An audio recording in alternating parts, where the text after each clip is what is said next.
Buenas noches, profesor. ¿Cómo están? ¿Sí me escuchan bien? ¿Me ven bien?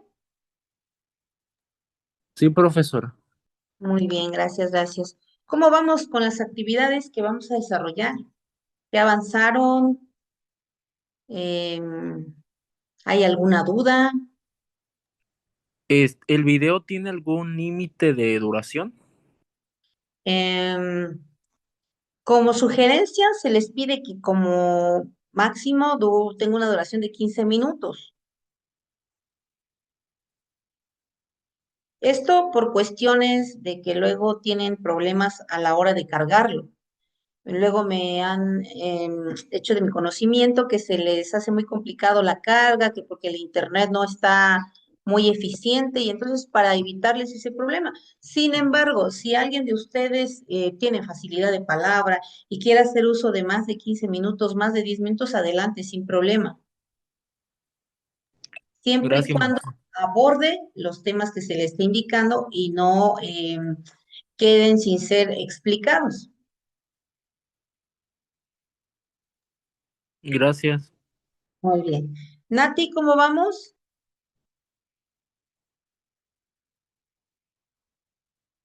Nati, Nati. Buenas noches. Hola, Eh, buenas noches. de hecho, yo me estoy, hoy sería mi primer clase porque Ah, es tu apenas primera me clase, te estás registraron. integrando. Ok, voy Sí, me a, ingresaron al grupo todavía. ok. Ajá. Te escucho un poquito de eco cuando hablas, no sé a qué se deba. Si tienes encendido quizás la computadora y el celular, no lo sé, si está conectado ambos a Zoom, pero sí se escucha mucho eco y eso hace que no se comprenda muy bien cuando participas. A ver si eres tan amable de revisarlo. Entonces, si te estás integrando apenas, voy a volver a compartir la clase virtual de la semana pasada. Ya tuvimos nuestra primera clase virtual para que la puedas revisar. Si hay alguna duda, después de que cheques la clase, con toda confianza me mandas un mensajito y ya te respondo. En plataforma vas a encontrar un video tutorial para que tú aprendas a subir tus trabajos a plataforma. ¿De acuerdo? Ok, gracias. Sí. Shadia, ¿vamos bien?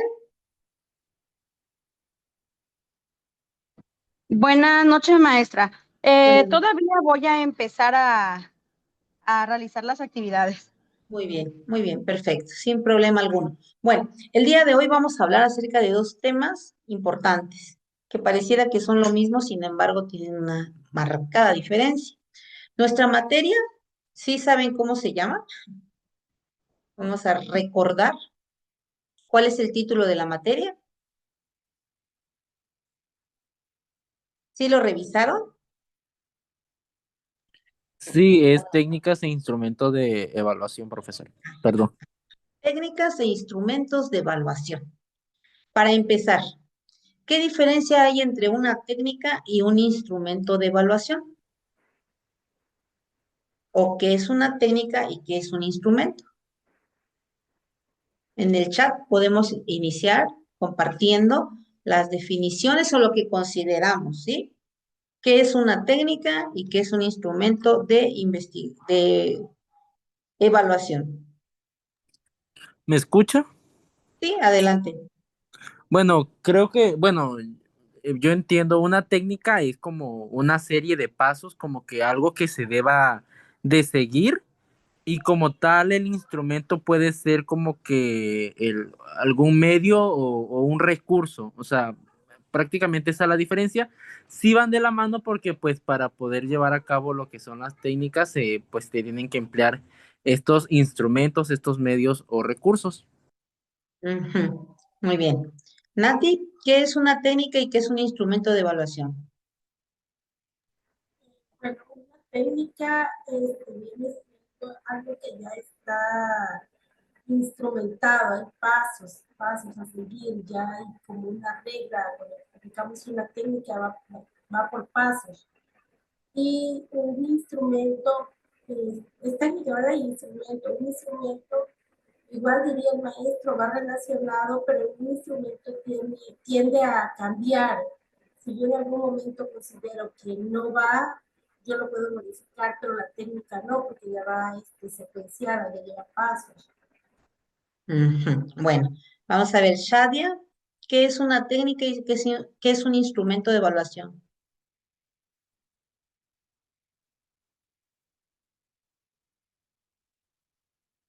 Sin duda alguna, todos hemos hecho uso de técnicas y de instrumentos de evaluación. Todos. Sí, Adelante, Shadia. sí me escucha, maestra? Sí, sí, Ah, adelante. ok. Maestra, bueno, para mí una técnica, pues considero que son los métodos, ¿no? Que nosotros usamos para medir el aprendizaje, en este caso pues de los alumnos, ¿no? Ajá, Y un instrumento de evaluación, eh, híjole, es es lo que usamos para valorarlos, ¿no? ujú, ajá, Ajá, un cuestionario, una rúbrica. ajá, en el instrumento. Ujú, así es, maestra. Ah, y en las técnicas, ahorita tú ya me diste ejemplos de un instrumento de evaluación, Ujú, efectivamente. Es un cuadro comparativo, una ujú. rúbrica, un cuadro de cotejo, una guía de observación, un examen escrito, un examen oral. Las técnicas de evaluación serían, por ejemplo, un proyecto, Ujú. Sí, es las correcto. evaluaciones, maestra. Sí, ¿Sí? sí. Fíjense que Ok. las técnicas se suelen confundir con los instrumentos. La técnica puede ser, incluso, si yo menciono como ejemplo, la técnica puede ser una guía de observación, pero ¿cuál es mi instrumento? Es esa guía de observación, pero ya elaborada, ya de manera física. Ese es mi instrumento. La técnica es como el concepto y mi instrumento ya es físicamente lo que estoy aplicando. Entonces, hay que tener claridad en este sentido de qué es una técnica de evaluación y qué es un instrumento de evaluación. Por ejemplo, nosotros constantemente evaluamos a los alumnos mediante la observación. Desde que entran al salón de clases, nosotros ya estamos observando y nuestra técnica es la observación. Pero cuando esa observación ya la sistematizo y la convierto en una guía de observación que ya está por escrito, que ya está físicamente, se convierte en un instrumento, ¿sí? Todo aquello que yo lo tengo de manera física y que lo utilizo para ir anotando, describiendo la evidencia que tengo del aprendizaje del alumno, se convierte en un instrumento. Es decir, mis técnicas se convierten en instrumentos en el momento que yo los elaboro. Puedo decir que mi técnica de evaluación es la observación, ¿no? La observación directa. Pero ¿dónde están tus instrumentos? Pues no los tengo. Todo el tiempo estoy observando y con eso yo califico, ¿no? Asigno, porque finalmente es lo que hacemos. Entonces, volvemos a repasar. La técnica es el concepto, pero el instrumento ya es cuando lo tenemos de manera física. Es decir, yo puedo decir que tengo un lápiz, pero si no lo tengo en la mano, no es un instrumento, es una técnica. Yo puedo decir que tengo un lapicero, pero cuando ya lo muestro y lo tengo en la mano, se convierte en un instrumento porque es el que me va a dar evidencia del proceso y el avance del alumno, de su aprendizaje. Muy bien. Ahora bien, googleenlo, por favor, revisemos, consultemos si estamos en lo correcto o estamos equivocados. Ya me dieron sus impresiones, yo sé que los agarré fríos y aunque lo utilicemos constantemente en nuestros centros educativos, en nuestra aula, pues a veces no nos detenemos a reflexionar, a analizar y a pensar qué es una técnica y qué es un instrumento. Cuando lo tengan, me comentan, por favor.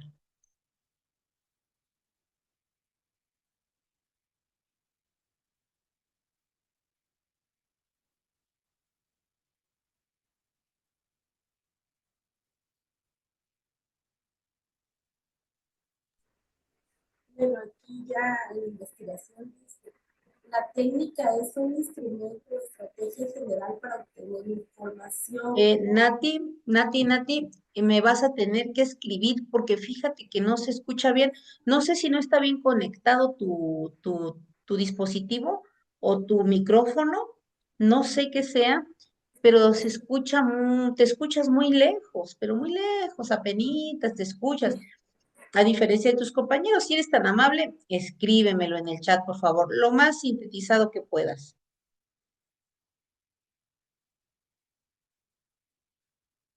De mientras, ¿alguien más ya lo tiene que lo pueda compartir? Profesor. Adelante. Aquí encontré que una técnica es la manera concreta en el que el docente lleva a la práctica la enseñanza o la evaluación. Y aquí Ujú. me menciona unos ejemplos, por ejemplo, lluvia de ideas, debates, entrevista, la observación que usted mencionaba. Y un instrumento es el medio o herramienta que se utiliza para aplicar una técnica y recolectar información o evidencias de aprendizaje. Y aquí me menciona la rúbrica, lista de cotejo, cuestionario, y así. Ujú. Fíjense, lluvia de ideas, ya ven que comúnmente es verbal, oral. Un debate es oral. Una entrevista puede ser oral incluso, ¿no? Pero esto nos estamos refiriendo a técnicas, pero cuando ya hablamos de instrumentos, dice que son los recursos, las herramientas para aplicar las técnicas. Y entonces nos habla, como bien decías, Samuel, por ejemplo, si yo estoy hablando de una entrevista, ¿cuál sería mi instrumento de evaluación? La entrevista Sería la para guía de hacer la entrevista. entrevista. Ajá. Todo el diseño de mi entrevista, bueno, qué voy a preguntar, a quién le voy a preguntar, cuáles van a ser, cuáles y cuántas van a ser los cuestionamientos que voy a integrar en esa entrevista. Ujú. Porque muchas veces solemos hacerlo de manera muy, au- muy mecanizada, muy espontánea, muy común. O sea, por ejemplo, si en caso yo aplico la lluvia de ideas comúnmente con mis alumnos para identificar los conocimientos previos, ya lo tengo como una técnica. Si también los problematizo y los llevo a un debate, ya lo tengo como una técnica. Si entrevisto a mis alumnos o se entrevistan entre ellos de manera oral, ya es una técnica. Pero al momento de que yo lo formalizo y lo llevo mediante una bitácora, mediante una observación de clase o mi diario de clase, ahí ya estoy haciendo uso de una herramienta para llevar a cabo mi técnica. Muy bien, dice Nati, la técnica es un proceso o estrategia general, general, para obtener información, mientras que el instrumento es la herramienta específica y concreta que se utiliza dentro de la técnica. Muy bien, una la técnica es parte del instrumento y el instrumento es parte de la técnica. Están aunados uno al otro. Muy bien. Entonces sí es importante que tengamos en cuenta que algo tan sencillo puede generarnos un conflicto en el sentido de que no sepamos qué es una técnica y no sepamos qué es un instrumento y muchas veces los confundimos o los asumimos como iguales. Muy bien. Dentro de la materia también hablamos de conceptos que son básicos dentro del área educativa, que es la evaluación y la medición. De igual manera, alguien que quiera comentar al respecto, ¿qué es la medición?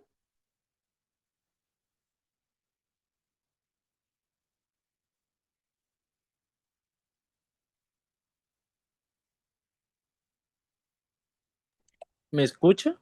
Sí, adelante. Bueno, esos son temas que sí venían en el temario. La evaluación, pues prácticamente, pues como su nombre lo indica, es evaluar qué tanto han aprendido los estudiantes, cómo han desarrollado las competencias, qué tan efectivos son los métodos de enseñanzas que yo empleo. Y ya la medición, pues ya es la asignación, en este caso, pues ya de algo, ya sea, bueno, de algo ya numérico, prácticamente ya es, pues ya asignar este valor cuantitativo, Exacto. o sea, una calificación. Ujú, ujú. Efectivamente, la medición es 100% cuantitativa, ¿sí? Es un número, ¿sí? Y es un número muchas veces que no sabemos si es justo o injusto, pero se asigna, ¿verdad? Bueno, a diferencia de la evaluación, que la evaluación trata de ser cualitativa, ¿Por qué se dice que la evaluación debe ser cualitativa? Y ahora con la nueva escuela mexicana se busca que la evaluación sea formativa. ¿Por qué creen ustedes que ahora se busca que sea formativa? Que no es nuevo. Esto de la evaluación formativa ya se venía aplicando en otros momentos, pero en la actualidad se está dando mayor relevancia. ¿A qué se debe? Bueno, creo que ya está más enfocado ya bueno, por todo lo que leí, ya busca como tal una humanización, ya no es de solamente el alumno que saca 9 y saca 10, es el que adquiere la competencia. Realmente un número jamás nos va a decir eso, al menos que pues los instrumentos de evaluación sean adecuados, porque ha existido casos que, por ejemplo, hay evaluaciones que alumnos, aunque no sean sobresalientes, aunque no hayan adquirido los objetivos o las competencias, pues logran sacar buenas calificaciones. Entonces, creo que más allá de asignar un número o una calificación, creo que lo que se busca es que realmente el alumno logre aprender lo que se tiene como objetivo. De hecho, pues pues esta evaluación que tiene este enfoque ya integral, pues menciona que se deben de hacer lo que es la retroalimentación para que el alumno pues desde un inicio logre pues entender y comprender qué es lo que se busca que él adquiera para que de esa manera pues él tenga ya sus métodos de aprendizaje o pues esta parte de la metacognición para que él solo sea pues un estudiante autónomo, autodidacta, que él mismo pues busque y tenga ganas de adquirir el conocimiento. Ujú. Sí, cuando habla Samuel de la metacognición, qué difícil es, qué complicado es. Nosotros como docentes, incluso, tenemos conflictos para identificar cómo aprendemos, cuáles son nuestras motivaciones para aprender, qué nos gusta aprender, qué conocemos, qué sabemos, cómo sabemos que sabemos, ¿sí? Este análisis y esta reflexión interna de saber hasta dónde sabemos y qué ya no sabemos, qué es lo que desconocemos.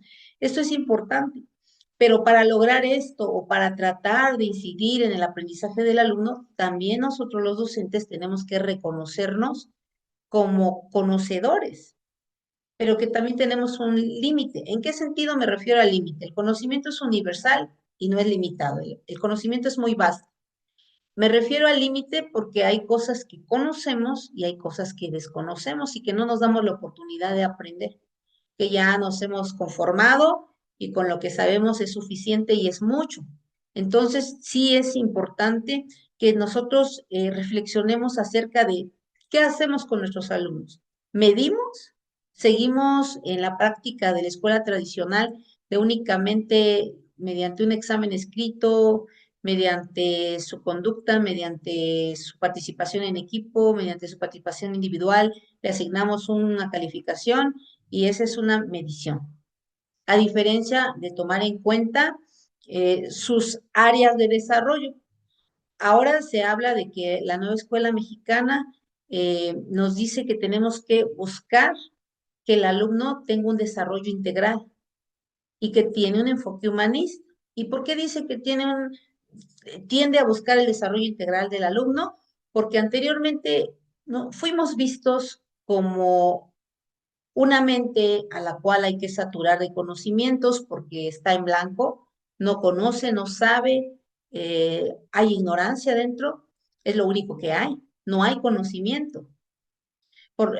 Paulo Freire habla mucho de la educación bancaria, de que el sujeto, el individuo, el alumno, viene totalmente vacío y entonces hay que saturarlo, hay que llenarlo, hay que depositar conocimiento en su cerebro para que él vaya aumentando sus conocimientos. Sin embargo, es un enfoque pues equivocado, puesto que ahora se rescatan los conocimientos y los saberes ancestrales de los pueblos originarios, ¿sí? Y si no trabajamos en una comunidad, pues trabajamos en una área urbana, pues esos niños ya traen conocimiento desde su nacimiento, ¿no? Ya están en constante contacto con la sociedad, con su familia, con sus padres, con sus hermanos, que son los que se encargan de generarle una base sólida para su desarrollo. Y entonces nosotros ahora entendemos y vemos al alumno y tendríamos que verlo como un sujeto integral que está formado por mente, un ser que es cognoscente, que aprende, que conoce, un ser que tiene emociones, que tiene sensaciones, que tiene motivaciones, anhelos, sueños, sentimientos y que está formado por un área emocional, ¿sí? Tiene un corazón que siente, que todo lo relaciona a la mente y el corazón. Y también entenderlo desde la parte social. Es un ser social, por lo tanto, se relaciona con sus pares, con su familia, con sus padres, con sus amigos, con sus vecinos, con su comunidad. Y entonces entender que el conocimiento no únicamente es de la cabeza o del cerebro, sino también es del corazón y también en el área social. De ahí que las inteligencias múltiples se deban de considerar. ¿Qué tipo de inteligencia posee cada alumno?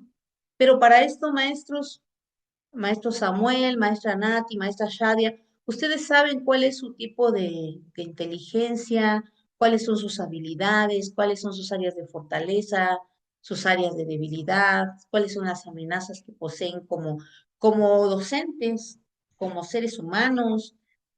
Conocemos, porque luego es bien curioso que nosotros queremos indagar la vida del alumno en todas las áreas, en todas las esferas, pero no tenemos el mínimo conocimiento de nuestra forma de aprender.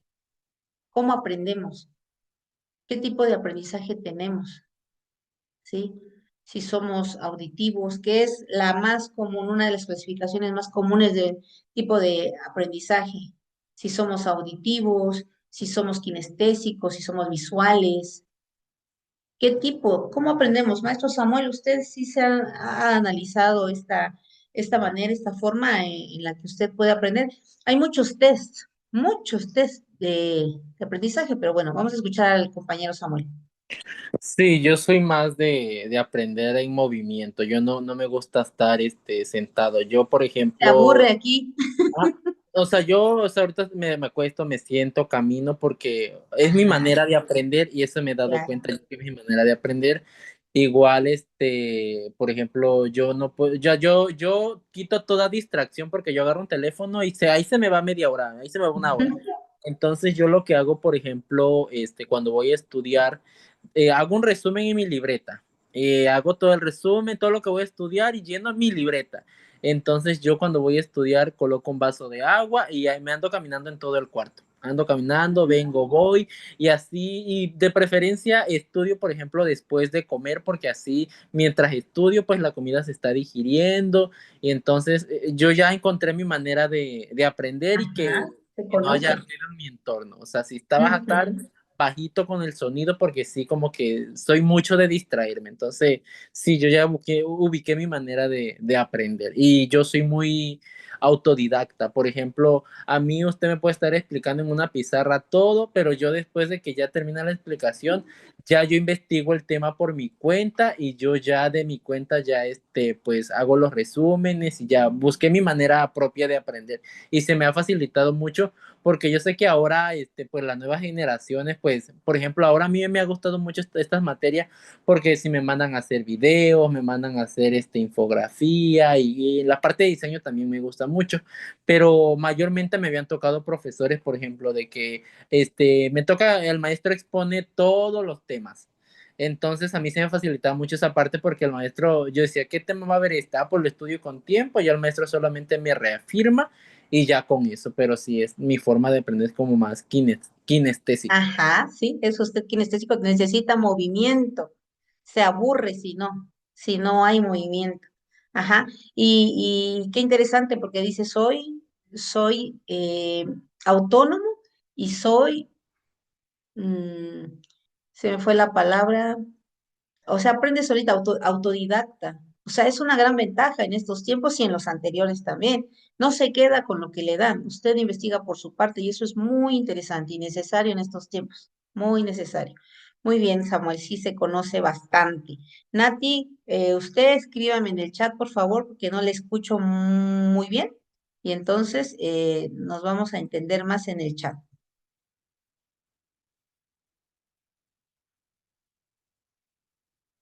Les voy a compartir un. una liga. Les voy a compartir una liga para que puedan ustedes aplicar un test y, y vayan viendo a qué se refiere este tema de los test de estilos de aprendizaje. ¿Cuál es su estilo de aprendizaje? Ahorita que se los voy a mandar al grupo, ¿de acuerdo?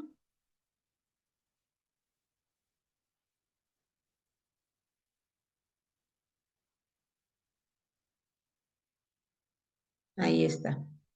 Ya les llegó, ¿verdad? No es para que lo hagan ahorita, no lo van a hacer ahorita, lo hacen luego, con calma. Nati, entonces Nati nos está compartiendo su respuesta. La vamos a leer en cuanto ya la tenga.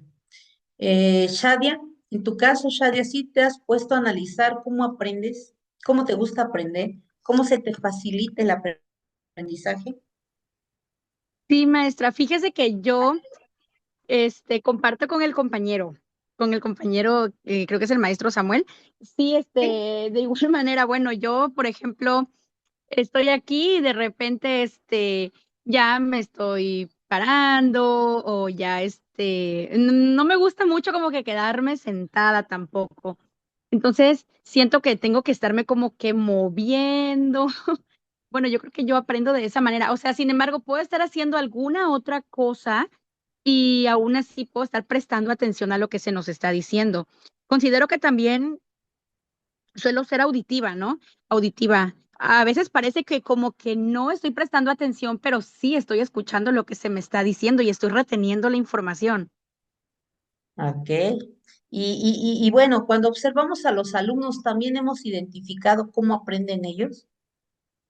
Eh, Ahorita yo les compartí un test y regularmente hay alumnos que sí le entienden a los test, pero hay otros niños que no le entienden y esa es una realidad, porque a veces no entienden, no tienen comprensión lectora. Pero sí sería interesante investigar, indagar acerca de cuáles son sus esa forma que tienen ellos de aprender, porque así diversificamos y presentamos de manera distinta un contenido. Regularmente los maestros planeamos, cuando planeamos, y presentamos el objetivo de la misma forma para todos. Y entonces sería muy interesante que pudiéramos hacer esa consideración de que no todos aprenden de la misma forma. Como bien decía Samuel, podemos nosotros estar explicando y podemos tener a una eminencia como maestro y en realidad no entenderle, porque no me interesa lo que está diciendo, porque no me suena, porque no aprendo de esa forma, o sea, sí estoy escuchando, sí estoy oyendo, pero no estoy escuchando. Entonces todo eso hace que no tengamos ese éxito que nosotros estamos buscando, que no nos atiendan y no nos comprendan nuestros alumnos. Lo mismo que a nosotros nos pasa, les puede pasar a ellos, ¿verdad? Y entonces, bueno, vamos a leer aquí lo que dice Nati. Dice Nati, me hizo pensar un momento y me dije, sí, es verdad, me fijo más cómo aprenden mis alumnos. Y en ese momento me dije, ¿cómo aprendo? Aprendo en total silencio, no me gustan los ruidos porque ello me distrae. Busco las horas nocturnas para hacer mis planeaciones. Muy bien, excelente. Sí, hay quienes prefieren estar en medio del ruido y pueden y se concentran, y hay quienes no, ni me hablen, ni me miren porque estoy ocupada, ¿no? Estoy ocupado. Muy bien.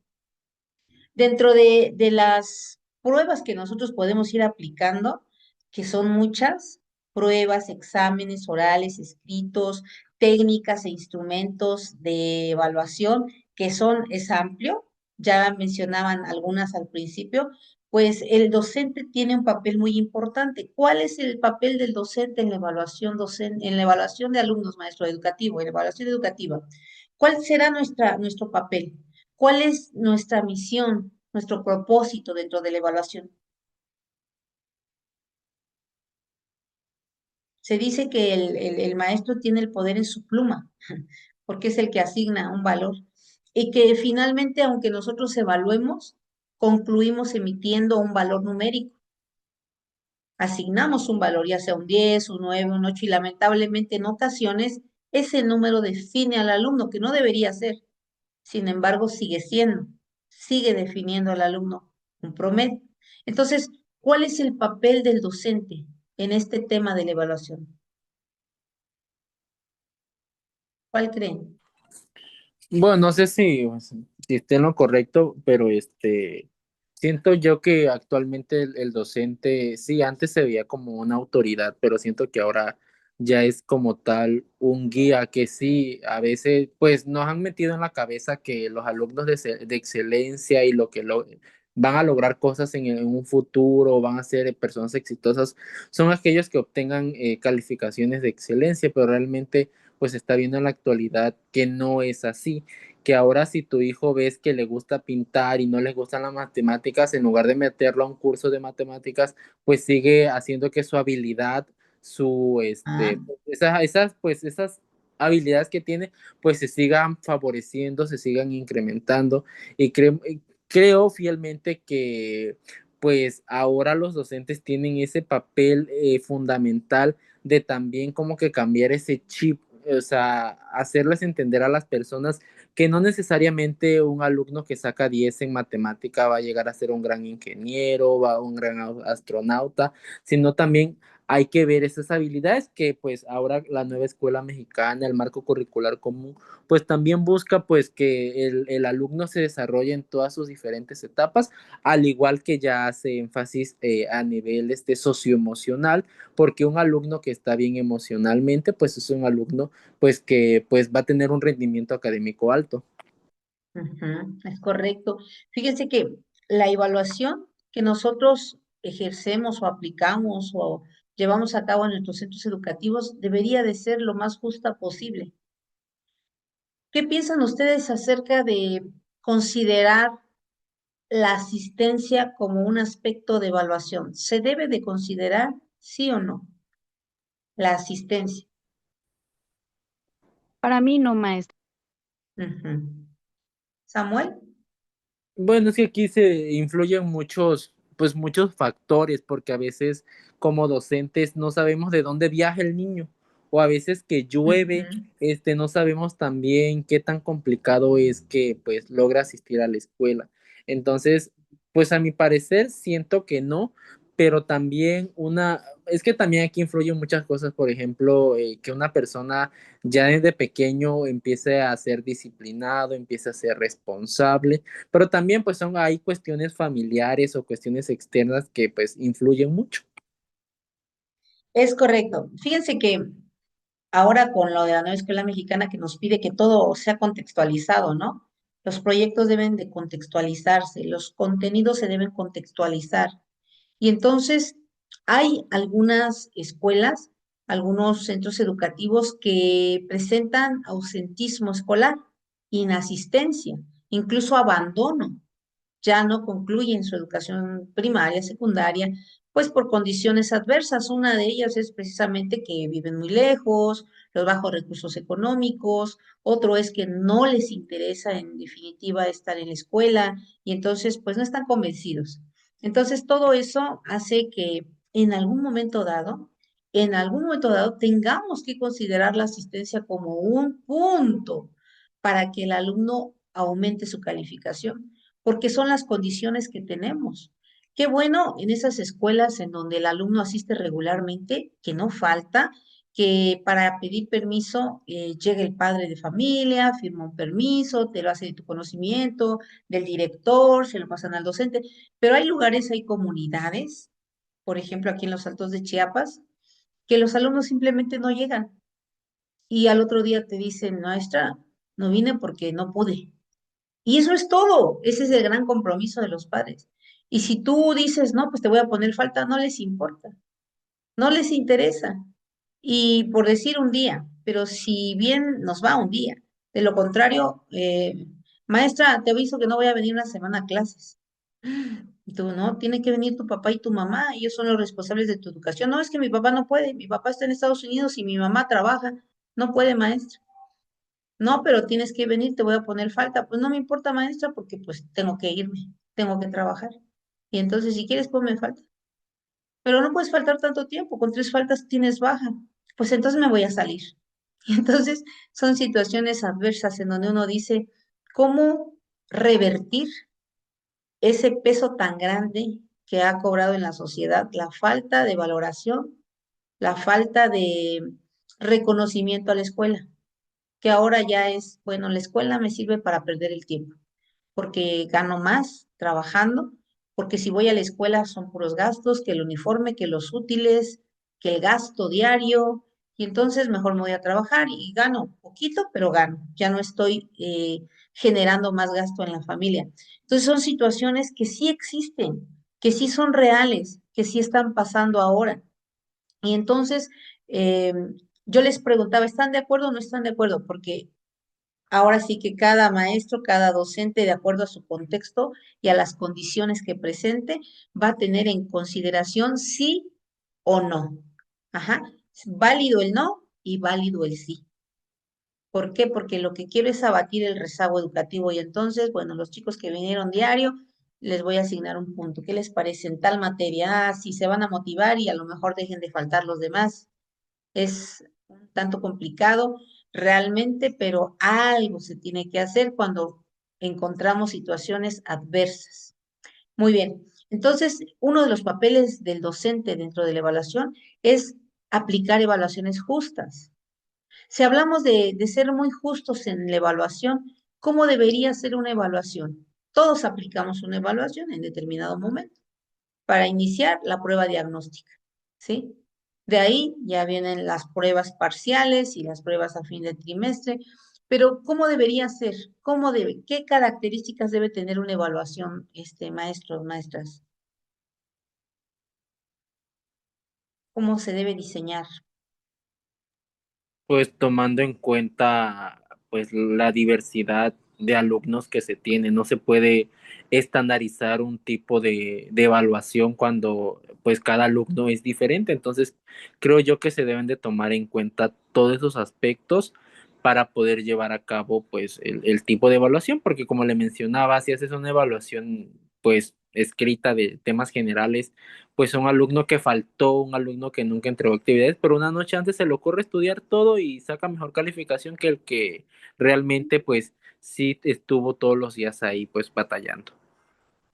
Suele suceder, suele suceder. Fíjense que yo tengo un alumno que de pronto es intermitente, de pronto llega cuando quiere y cuando no dice que la escuela es aburrida y la maestra también. Así dice, son muy sinceros los niños. Pero pues, ¿por qué quiere estar jugando? Estaba acostumbrado a estar jugando y ahora que tiene que trabajar, pues le está costando trabajo. Sin embargo, me inquieta mucho porque resulta que los niños que llegan constantemente, vemos un tema y les pregunto y se quedan perdidos. Y el niño me contesta y yo digo, ¿cómo es posible que Santiago que no vino sepa la respuesta y ustedes que vinieron no se acuerden? Y ya se empiezan a reír, ¿no? Pero hay habilidades diferentes en los niños, es correcto, y tener esas consideraciones. Aquí hay una situación que se contrapone. Ya ven, ahorita no sé si a ustedes también les aplicaron, bueno, no les aplicaron, les enviaron el examen de INEVAL para aplicación de inicio de ciclo escolar.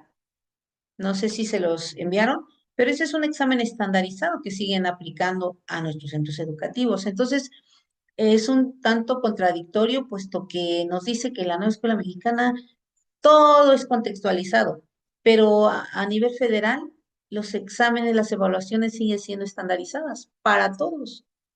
Entonces, ahí como que hay un desfase, ¿no? Muy bien. Dentro del área de la evaluación es necesario e importante que como docentes aprendamos a diseñar una evaluación que tenga claro, que no sea ambigua la pregunta, el cuestionamiento, el reactivo, el ítems, que esté lo más claro posible para que el alumno no divague al emitir una respuesta.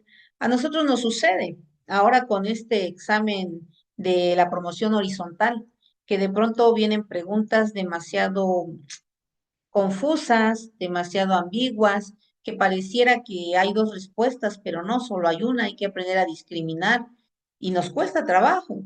Entonces, si nosotros como docentes no tenemos esta habilidad de generar reactivos que sean objetivos, que sean específicos, que realmente tengan una respuesta, pues vamos a confundir al alumno. Y entonces nosotros no vamos a hacer ese factor que pueda apoyar al alumno en ese proceso, sino más bien vamos a estar obstaculizando esa evidencia, ¿sí? Finalmente, maestros, nosotros tenemos que apoyarnos en técnicas e instrumentos de evaluación para contar con la mayor posibilidad de evidencia de ese proceso de aprendizaje del alumno, ¿sí? Que no, pues a veces sucede, ¿no? Que pues tiene 9 y llega el padre de familia maestra, ¿por qué tiene 9? Pues porque no vino 3 días, pero pues en su examen está bien, participó, todo está bien, ¿no? Pero pues no vino 3 días, pero todo está bien. Entonces, en algunas ocasiones no podemos justificar una calificación porque no llevamos el registro, porque no tenemos claridad en lo que solicitamos, porque no lo solicitamos con claridad. Entonces, todas estas situaciones tenemos que preverlas y tratar de que, lejos de que se establezca una brecha educativa en donde el alumno sienta que no está avanzando y que el maestro está ahí nada más para castigar, ¿sí? Pues sienta que sí, verdaderamente la evaluación está siendo justa. Ahora bien, maestros, ¿qué función tiene la evaluación? ¿Cuál es la función de la evaluación? ¿Para qué evaluamos? Para ver si el estudiante está cumpliendo con los objetivos que se plantearon al comienzo de. Ujú, es una de las razones. ¿Para qué más evaluamos, Nati? ¿Qué nos permite hacer el proceso de evaluación, Shadia? Maestra, identificar sus fortalezas también, sus oportunidades. Ujú. Decía Nati en uno de sus comentarios en el chat, cuando nosotros aplicamos una evaluación, no nada más estamos evaluando al alumno, sino que también pareciera que nos estamos evaluando a nosotros. ¿Cómo es que un resultado de mi grupo puede evaluarme a mí? ¿Cómo me doy cuenta?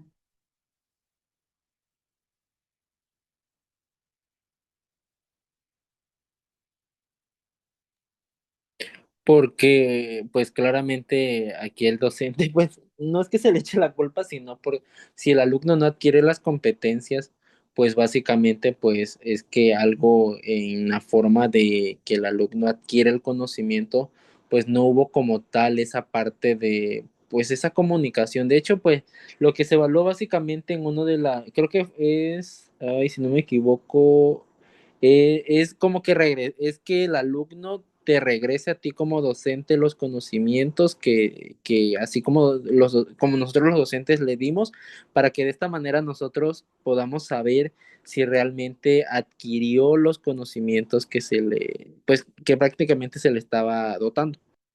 Ujú. Sí, fíjese que uno de las funciones de la evaluación también es que nosotros podamos brindar esa retroalimentación. O sea, ya di mi tema, ¿no? Pero pues algo falló. Se dice por ahí que si todo el grupo reprueba, el grupo no es el reprobado, sino el maestro, ¿no? Si reprueba más de la mitad, el grupo no es el reprobado, es el maestro. Algo está fallando, tal vez su estrategia, tal vez su técnica, tal vez su instrumento, tal vez su modalidad de enseñanza, tal vez su lenguaje, algo está fallando. Y entonces, sí es cierto, los resultados en una evaluación nos dicen que también estamos desempeñándonos. Lo mismo sucede en el área de los valores. Cuando nosotros nos damos cuenta que los alumnos han ido modificando sus conductas que no eran positivas, nosotros como que vemos un avance, ¿no? De que, bueno, no saludaban, pero ahora ya saludan. No se disculpaban, pero ahora ya se disculpan. No reconocían sus errores, pero ahora ya lo reconocen. Entonces, todo es parte de la evidencia del proceso de educación.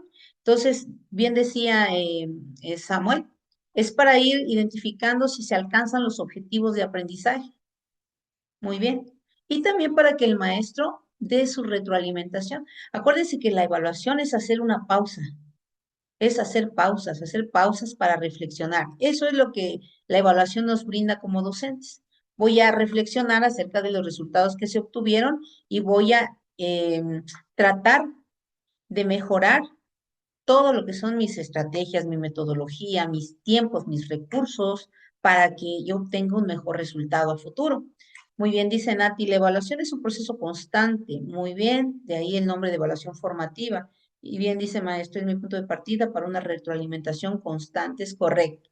Aunque en muchas ocasiones parezcamos que estamos repitiendo, repitiendo, repitiendo, pero siempre es bueno la retroalimentación empleada en su momento, desde puntos diferentes, desde partidas de distintas, una retroalimentación le va a hacer muy bien al alumno, ¿sí?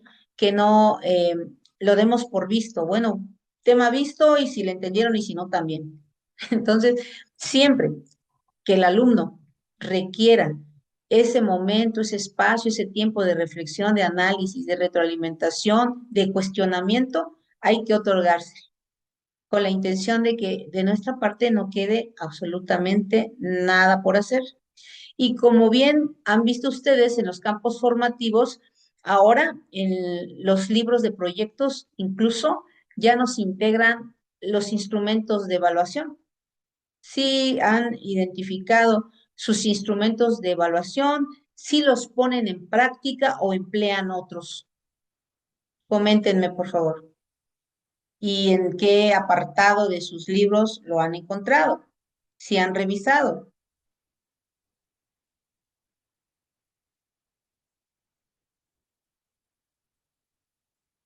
Uno por uno, no se me amontonen. A ver, Shadia, ¿sí has identificado que la Ah, nueva escuela mexicana nos integra instrumentos de evaluación?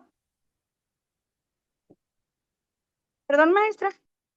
¿Sí has identificado en tus libros de texto, en el libro de proyectos, para ser específica, los instrumentos de evaluación que propone el nuevo plan y programa de estudio? Maestra, fíjese que yo no imparto clases en nivel básico. Ujú. ¿Estás en qué nivel? Entonces, estoy en universidad. Ok. En tu caso, Shadia, perfecto, no pasa nada. En tu caso, ¿cuáles son tus instrumentos de evaluación? Yo trabajo, maestra, yo trabajo con rúbricas. Ujú, ujú. Muy bien, con rúbricas. Es un buen instrumento, muy buen instrumento de evaluación. En tu caso, Samuel, Yo aún no estoy elaborando dando clase. ¿por qué Samuel? Es que yo, bueno, tengo una ¿Eres carrera que, químico? ajá, es la de Ah, químico, sí. entonces bueno, estuve más en la parte de laboratorio, ahora que he estado estudiando y leyendo que pues he adquirido conocimiento a nivel educativo, pero aún no he estado en dando clase principal. Perfecto, Samuel. No pasa nada, pero vas a ser muy bueno, ¿eh? Eres muy bueno, eres muy bueno. A pesar de que no tienes el área educativa, eres muy bueno.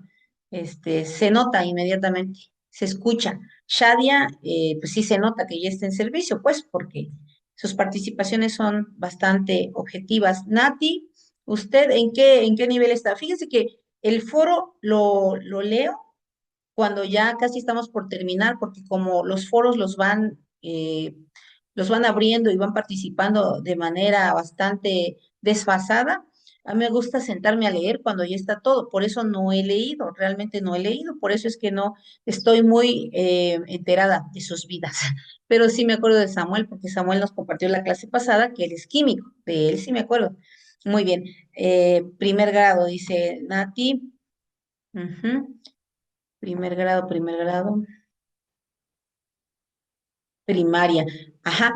En tu caso, Nati, ¿sí has identificado en qué apartado de los libros de texto están incluidos los instrumentos de evaluación? Que considero que sí. Ahí me escribes, te leo. Bueno, en el caso de telesecundaria, tenemos tres libros, tenemos muchos, muchos, pero los libros de proyectos, yo les hablo de los libros de proyectos.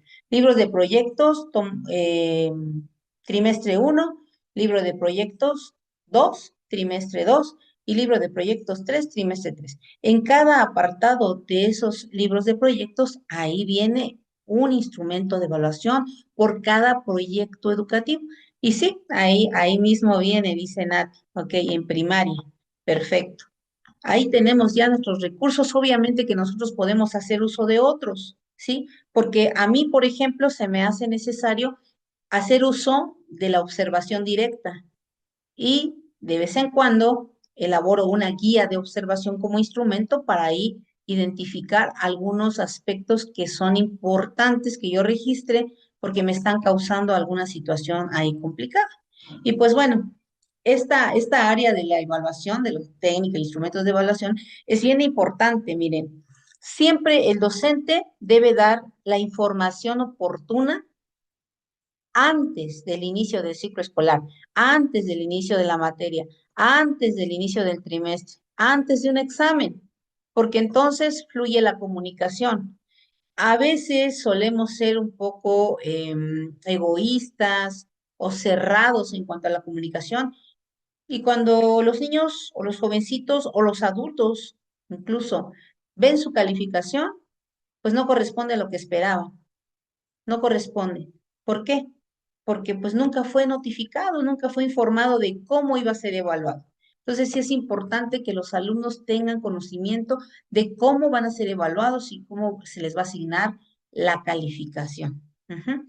Dice Nati, en proyecto escolar difundimos e intervención. Ajá, apartados de intervención y difundimos. Ah, muy bien, difunden los resultados, ¿sí? Ajá, en proyectos escolares. Muy bien, Nati. Gracias por tu aportación. Muy bien, compañeros, maestro, maestras, pues llegamos al final de la clase del día de hoy. Esta ya es la última clase virtual. Ya tienen los elementos para el desarrollo de las actividades y para que concluyan con éxito la materia. Si se les presenta alguna situación, si se les presenta alguna duda, con toda confianza me escriben y ya les respondo en cuanto yo tenga el tiempo, ¿de acuerdo? Sí, maestra, gracias. Gracias, Ok. profesora. Muchas gracias a ustedes por su asistencia, por su participación, porque son los que hacen rica la clase. Si ustedes no participan, es súper aburrido. Creo que mi clase duraría 10 minutos, porque a mí también me aburre estar hablando. Es únicamente un punto de vista muy particular, pero cuando nosotros escuchamos a otros, nuestra mente se enriquece, en realidad. Y es de ahí donde aprendemos mucho, escuchando las experiencias de nuestros compañeros, que muchas veces ya tienen más experiencia que nosotros o que todavía no, pero que tienen mucho por aportar, ajá, del material que estamos revisando.